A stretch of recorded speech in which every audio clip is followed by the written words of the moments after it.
Welcome to today's show. I am your host, Eric Darnley Small. And as always, if you guys like what you see here, you can also like and subscribe at any point in time. And you'll be notified when you click the bell when there's new content that is uploaded. In addition, as you guys know, if you have been to this site before, if you've watched any of my videos before, I am going to reference articles. You can find the full articles at my Mastodon at mastodon.vtip.me at what you missed.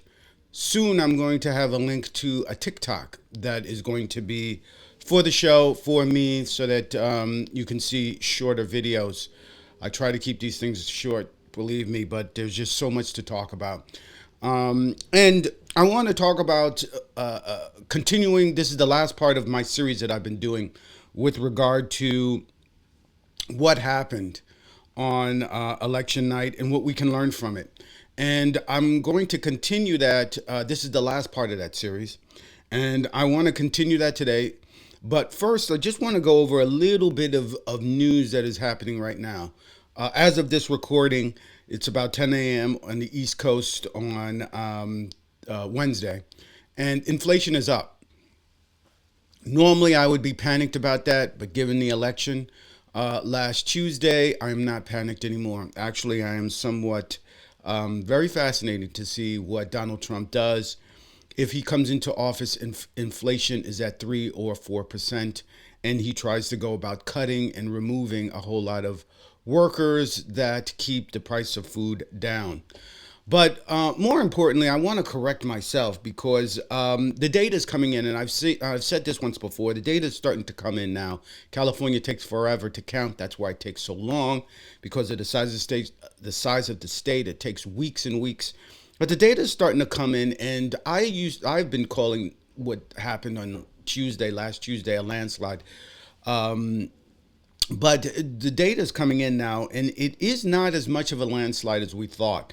I made hints about that on my last video, but more and more information is coming in. And this is from a former Secretary of State or Undersecretary of State, Richard Stengel. And he says, yes, Trump won, but it's not a mandate. His very slim popular vote margin seems outsized only by comparison to the fact that the R's, Republicans, seldom win the popular vote.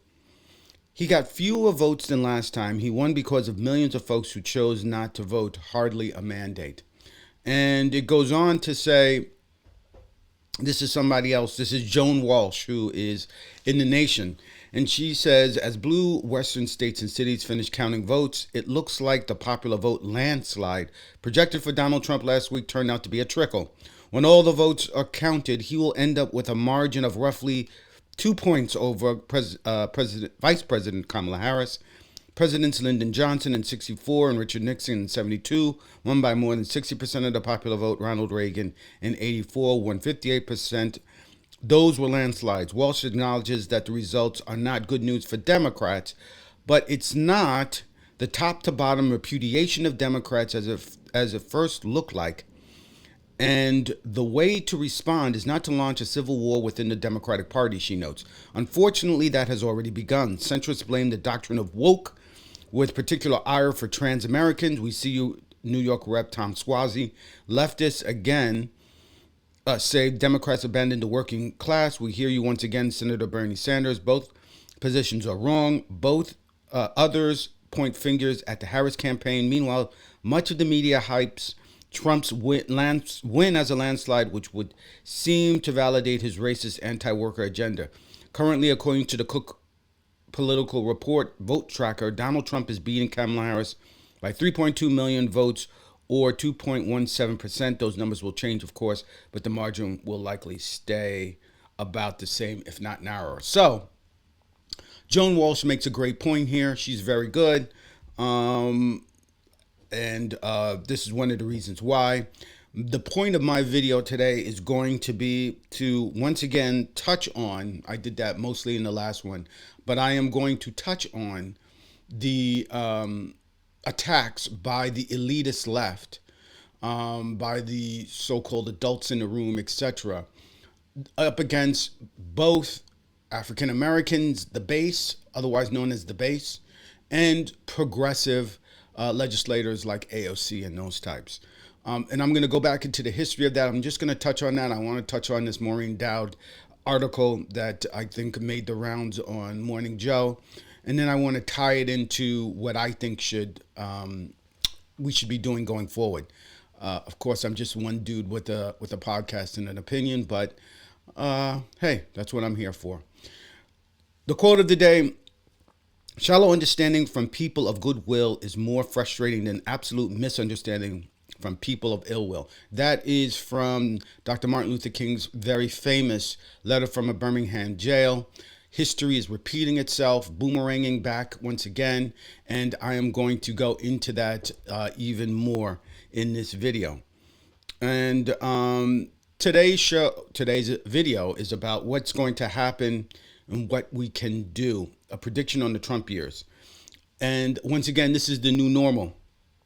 And I want to go over once again why I do these videos. The goal of these videos is to hopefully give context and a point of view on what I think is happening. Once we know better, we can do better, Maya Angelou. In my last video, I talked about how we got here. It's what I call the enduring backlash, laws, court decisions that were made during the 1960s to early 70s. That backlash took the form of policy and political agenda. We call it conservatism. And conservatism is the foundation of the modern Republican Party. But the foundation is made of sand, it's full of lies, and nothing good can come of lies. We also got here because the country believes in lies. Leaders in the Democratic Party believe the lie that economic anxiety was the cause of losses. And now a new lie has surfaced: wokeism. I believe Democrats lost because Trump and his enablers leaned on nativism and white supremacy, white male supremacy. The country, predominantly of white males, gave their power and trust to Trump and are being love scammed. And it's very difficult to pull a person or a nation out of a love scam, and the scam will continue to bleed its victim dry until nothing is left or the scam is exposed. I also want to note that AOC, I think, has been well publicized now. People have been talking about, asked her supporters who voted for her and for Trump why. The only politician I know of Democrat who has done that. And not a single one said woke, as far as I can remember. And in the comments below, if you're watching this video and you know something different, please let me know. But not a single person said woke. Not a single person said defund the police. They said stuff like, you're fighting for me, and I think Trump fights for the little guy. I think that you guys don't like the elites, and that you, AOC, and Donald Trump are anti-establishment. Those are the things that they responded to. And it's ironic because the people who are doing these attacks are the left elites. The attacks on defund the police and wokeism, I'm going to go into that in a minute. But the very people that voted for AOC, a progressive, and Trump, the quote-unquote outsider, are people who want those folks in the party making decisions, going for and helping the little guy, and going after the elites. So let's keep that in mind. My approach, this is a repeat from last time. I want you to know that my analysis comes from several places. I've been spending a lot of time reading and studying politics. I am by no means a political expert. I was trained by my father, who was also a history major. Interviews that I did with him were on a podcast I called The World as I Like It to Be. He has, over my lifetime, shared a great deal of knowledge that I believe to be true. I'm also a person of faith, and my understanding of things and my explanation of what I believe is happening in politics and in the world, in America and in the world, is colored by biblical teachings and understandings, and I believe to be true. This video will have those references and beliefs featured. If you are turned off by that, this video series is not for you. So let's begin here. The first half, Donald Trump 2.0. So already, as I noted at the start of this video, inflation has ticked up to, I think, 2.6%, right? It was going down. It was going down to, I think it was about at 2%, 2.1, 2%. The last time we checked, it is now ticked back up. So it is very possible by January, inflation is on fire once again. And we have noted, and I don't have it on this one, but Paul Krugman has already done an analysis of how bad things are going to be under Trump. And one of the things that he and others have indicated is tariffs, which Donald Trump loves, and deportation, which Donald Trump loves, is going to exacerbate any inflation that is already present when he gets into office. So just something to look out for. But in addition, we have to be realistic in the fear mongering. How much is Trump really going to be able to do in his first term? I'm talking about the first 4 years. Forget about the first 2 years. He has to deport 11 million migrants. He has to cut taxes, dismantle Obamacare, create a new healthcare system, lift the debt ceiling, enact tariffs, privatize Social Security, ban abortion nationwide, purge the government of non-loyal workers, bring in new workers loyal to Trump who know what they're doing, deal with the backlash of all this, fight states who sue to block his agenda, fight organizations that sue to block his agenda, assemble a cabinet, pick a fight with Fed Chair Powell, pick a fight with the press, and install new judges. So part of that, or most of that agenda, is what's going to be hoisted upon him by Project 2025 and other groups that have helped him get into the White House. I haven't even talked about cutting all the spending in government, which is going to be near impossible, given that the debt ceiling has to be lifted. But let's go on.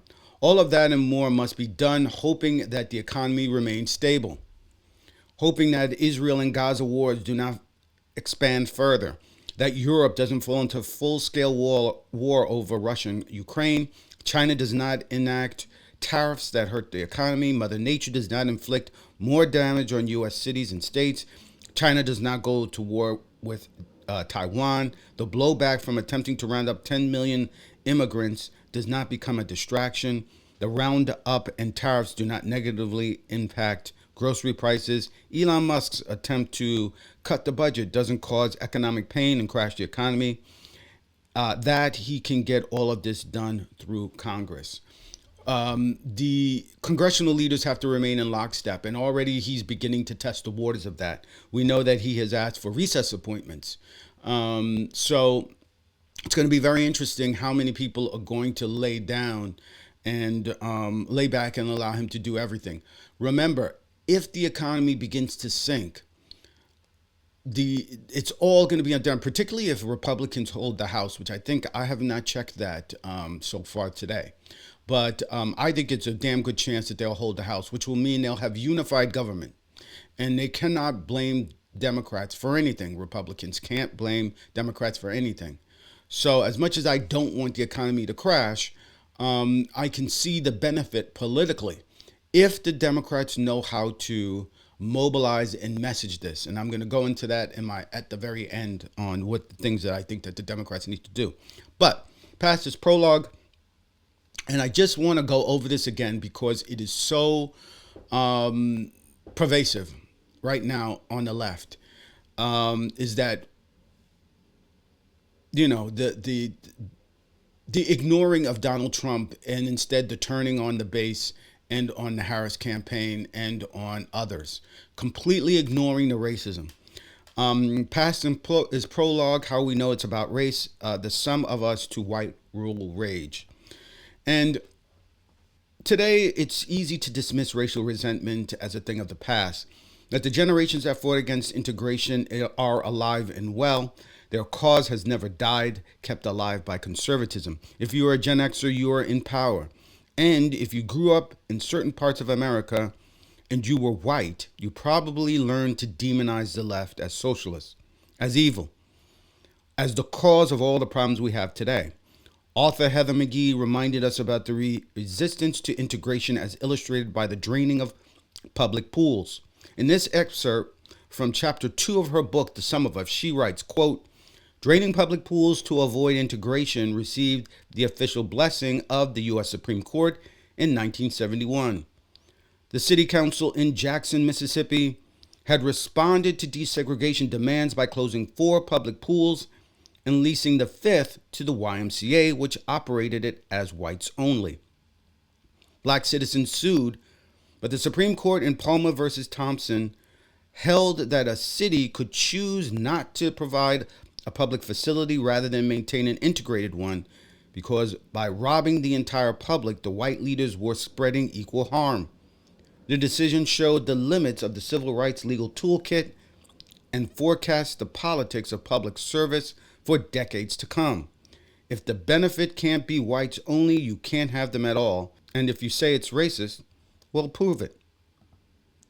Over the next decade, millions of white Americans who once swam in public for free began to pay rather than swim for free with black people.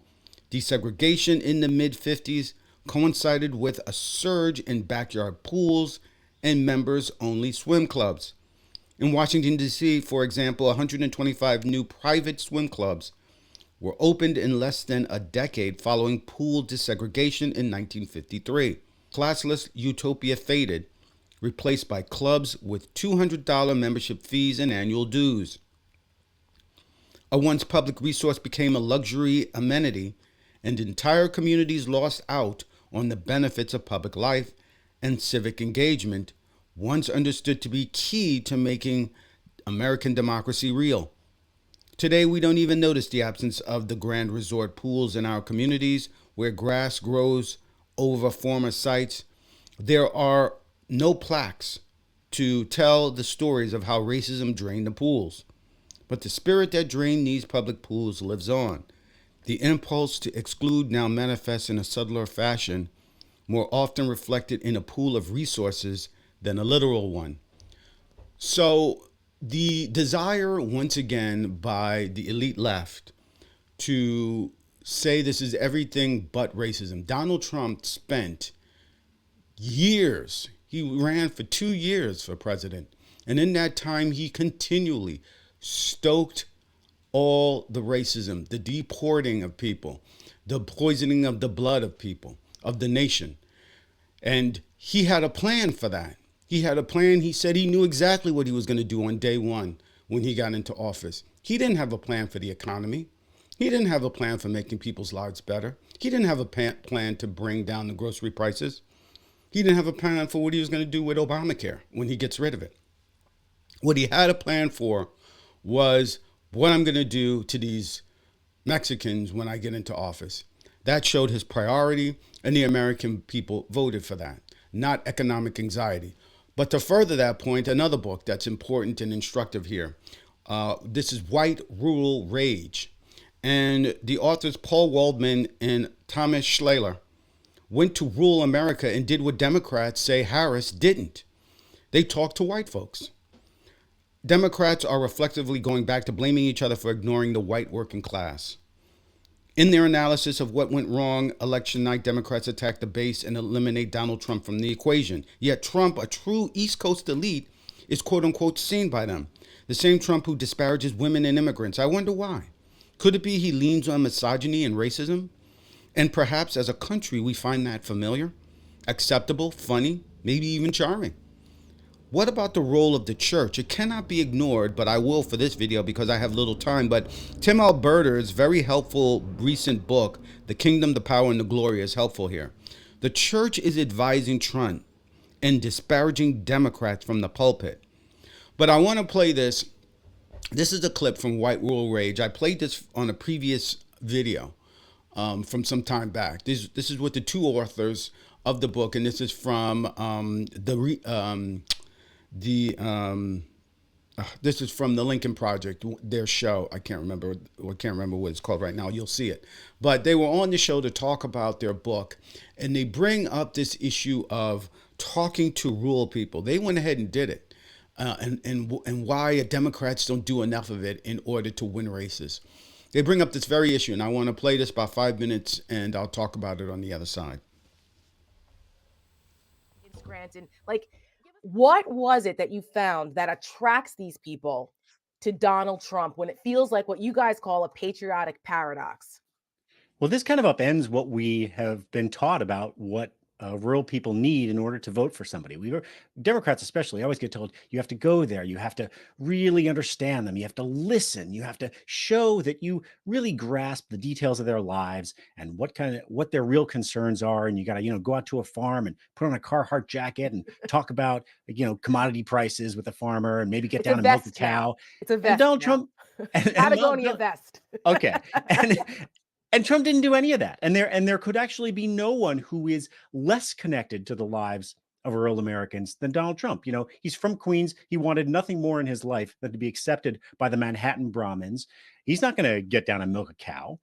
But it turns out that wasn't what people really wanted. What they wanted was somebody who would channel their anger and their resentments. Right. And this is one of the curious things. We were told over and over again as we traveled around, oh, Donald Trump really speaks our language. And your first reaction to that is, are you kidding me? Right. Donald Trump speaks your language? A guy who's never touched grass in his lifetime, except on a golf course, who wears makeup and more hairspray. But it turns out... yeah.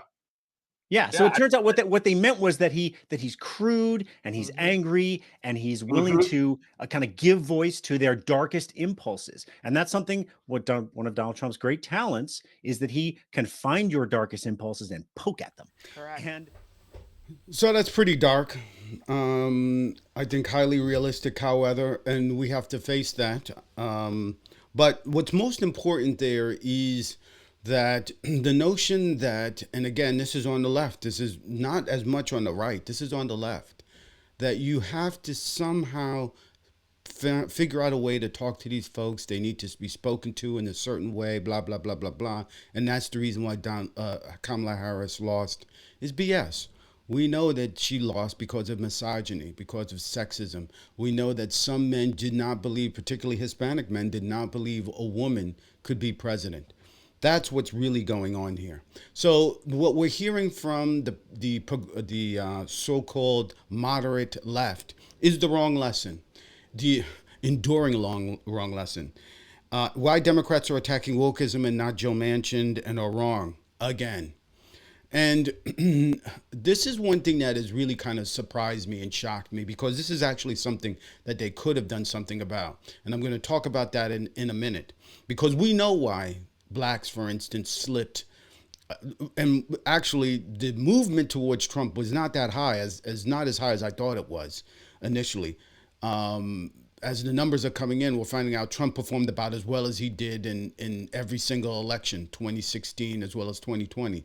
It's that they didn't come out. We had some record-setting turnout on election day and whatnot, but it was not.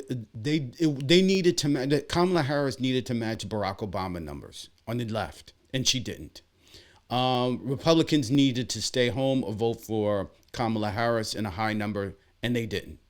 What we did find out is areas where she focused on, which, I mean, you can't be everywhere, but areas where she focused on, which was the battleground states, Michigan, Pennsylvania, Wisconsin, North Carolina, part of Nevada, Georgia, she actually improved from last time. She actually was able to keep her numbers up and suppress some of Trump's movement, even though he won those states. She was able to improve on that.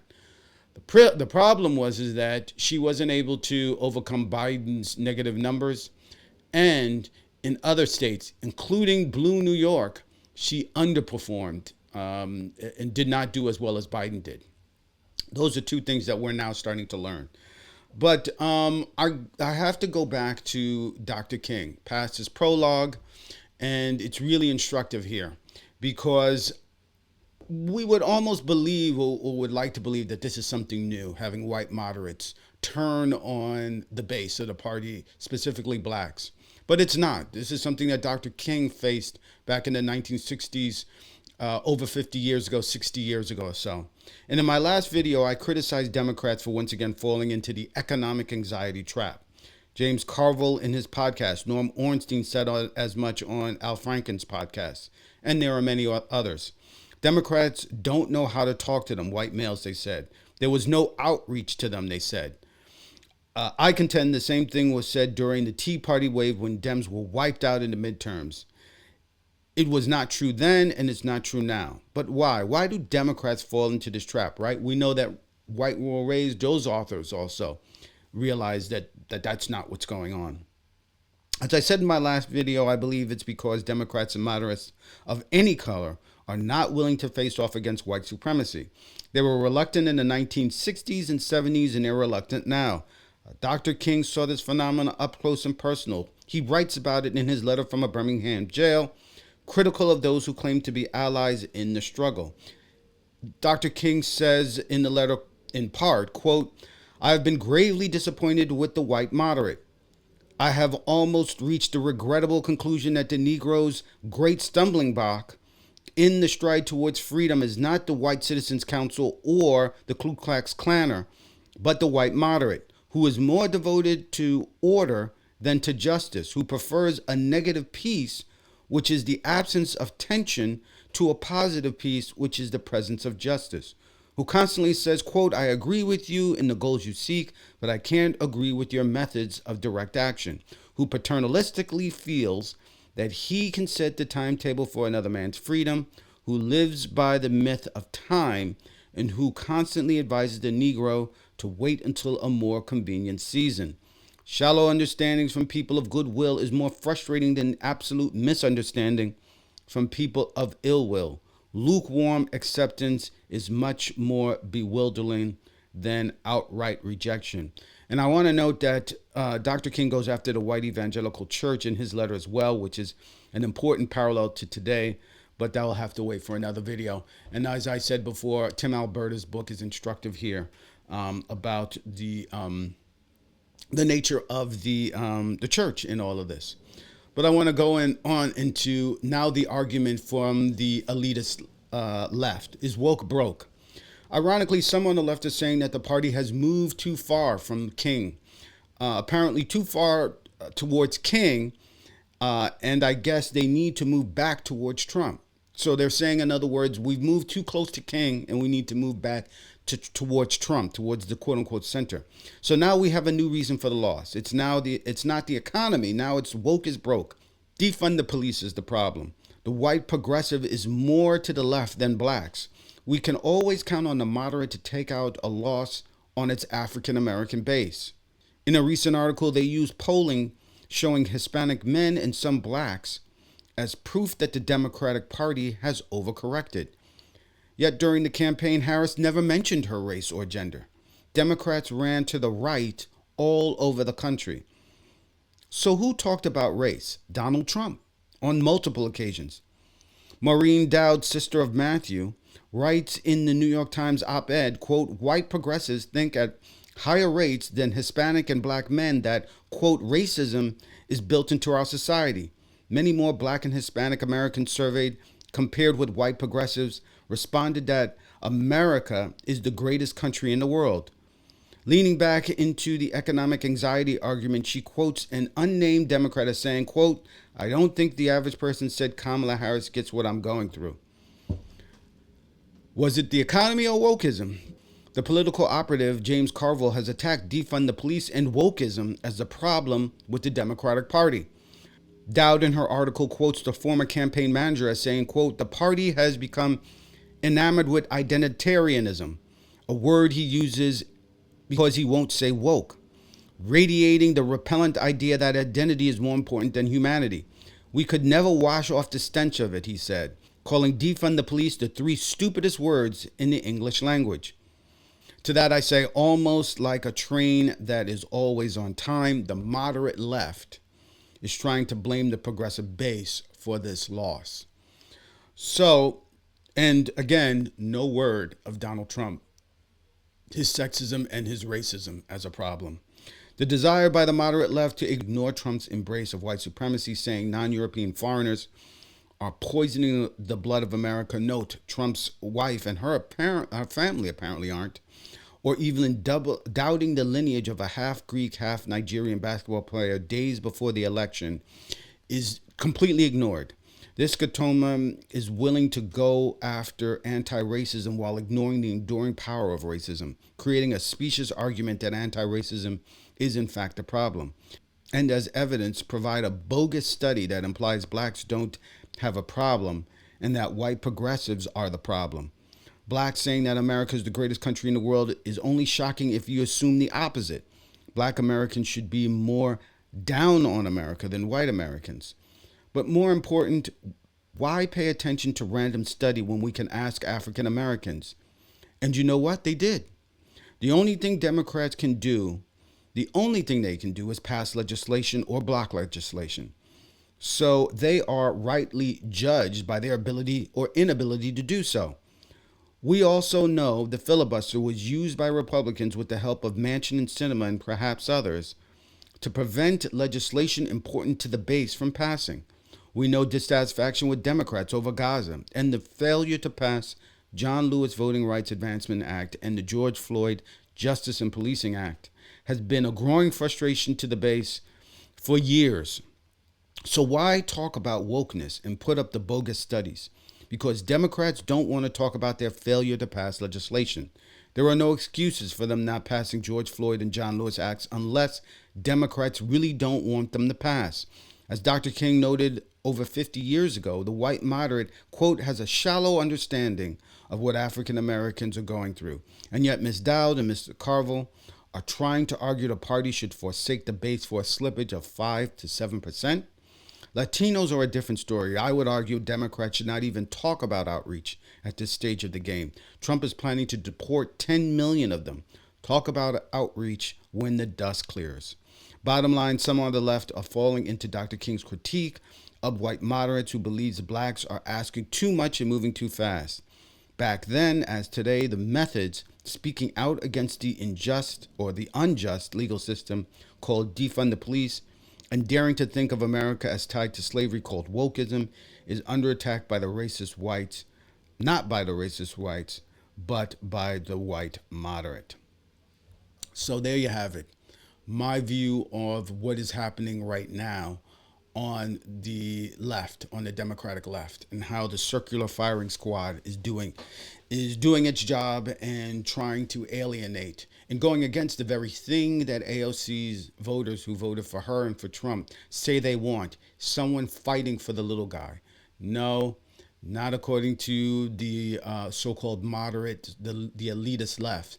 They believe that the problem is the average guy, the average worker. So what to do? An 8-step plan for reinvention. This is more than 8 steps. This is a typo. More than 8 steps, more like 15. So final thoughts and analysis. The Democratic Party needs to change. But they don't do it by selling out the base. They don't do it by giving into fears. As analysis go through the data, we learned Trump did not overperform by huge margins, only approximately 1% movement. So Democrats underperformed. Why? Some say the working class, some say black men. Some say Hispanic men. Perhaps the Democrats not passing the John Lewis and George Floyd laws had something to do with it. Also, going through the data, another change in the electorate turnout now helps Republicans. Voter suppression now hurts the GOP. These are my ideas for what Democrats to do. So, my 15-point plan. Number 1, do not fall back into old traps. It's time for new blood. Get rid of the old guard like the Carvilles of the world. Good riddance to Joe Manchin and Kristen Sinema. Ironically, none of the pundits seem to be blaming them for their loss. By the way, note how they are just slowly sneaking out the back door as they both retire or leave, right? So they've done their damage.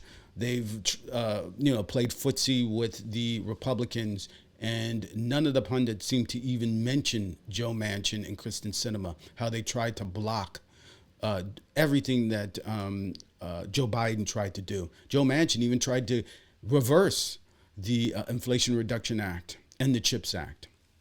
No mention of them by the elitist left. Number 2, acknowledge that there is an enduring backlash. This is not about the economy. It's about racism, and it's the enduring backlash of conservatism. Recognize it, accept it, and plan around it.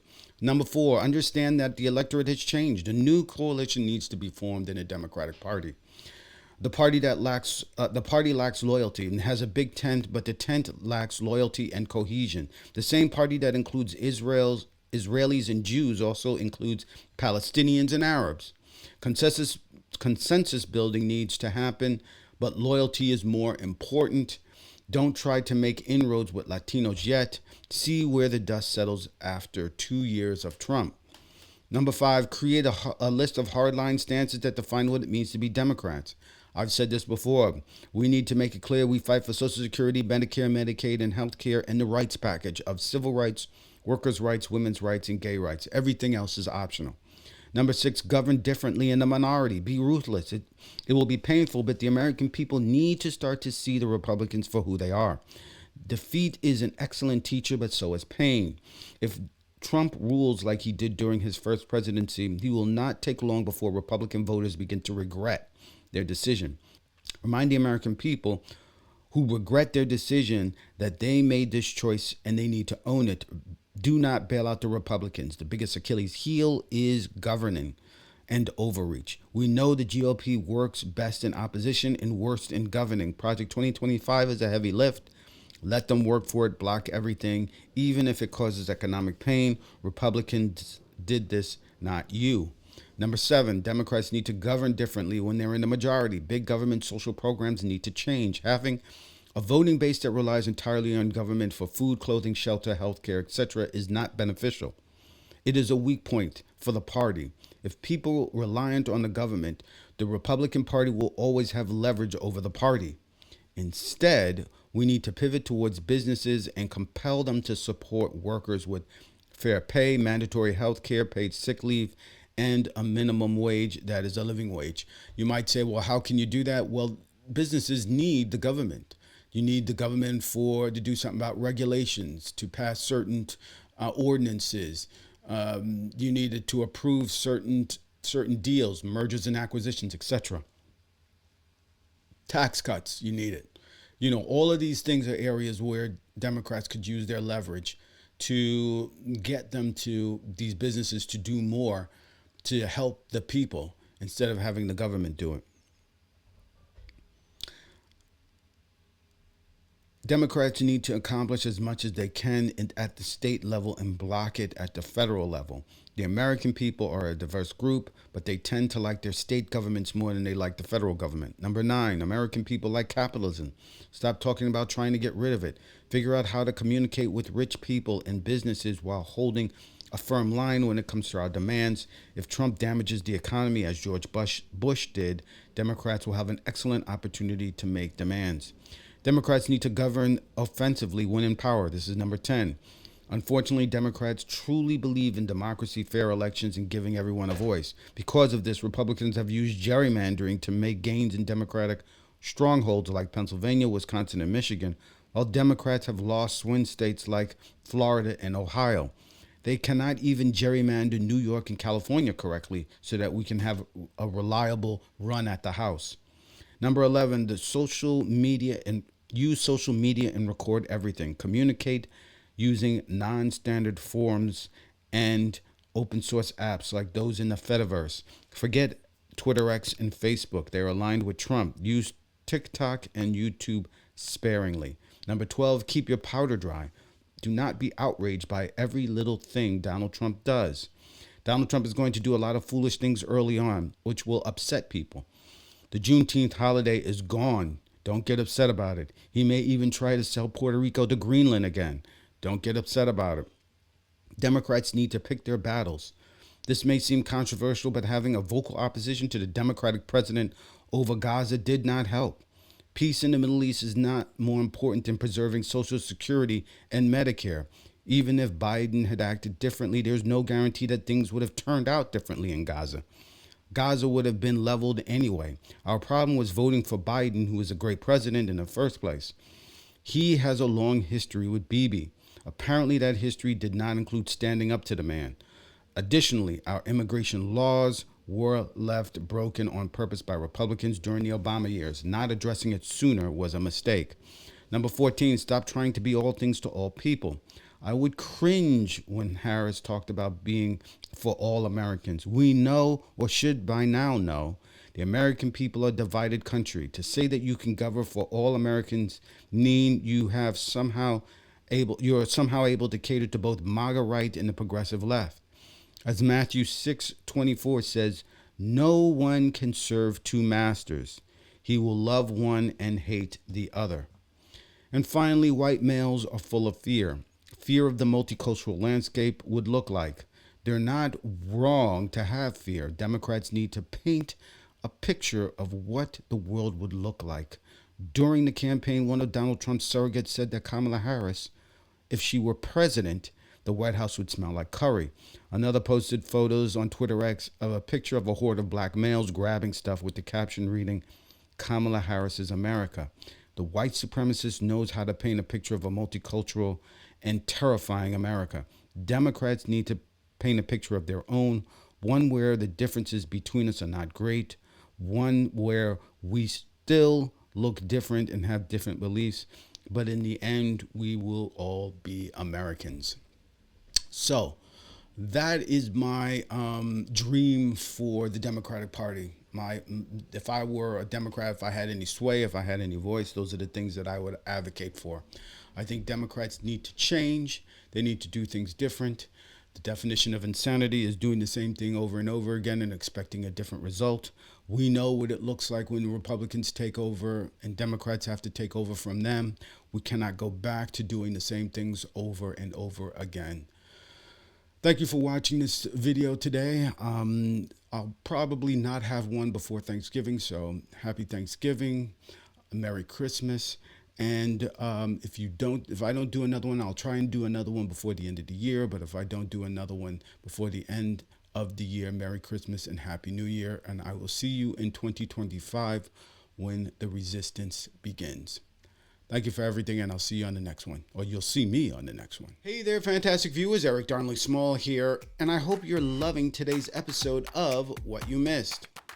You've reached the end of today's show, but don't worry. There's more show coming up. If you're watching this on YouTube, please click the bell so that you'll be notified when more content is available. You can also help the channel by clicking the like and subscribe buttons. It helps the YouTube algorithm find new viewers so that I can keep bringing you all this incredible content you enjoy. But wait, there are more ways to support the show. You can make a contribution through the show's PayPal, which goes a long way in helping produce even better content for you. And consider becoming a part of our growing community by joining our Mastodon site at mastodon.vtip.me/@whatyoumissed for more engaging discussions and exclusive updates. And here's something you won't want to miss. Mark your calendars for our live show streaming on YouTube and stream.vtip.me Monday mornings, 10:30 a.m. Eastern Standard Time. Your support means the world to me, and together we're making What You Missed the best it can be. Thanks for being a part of my journey.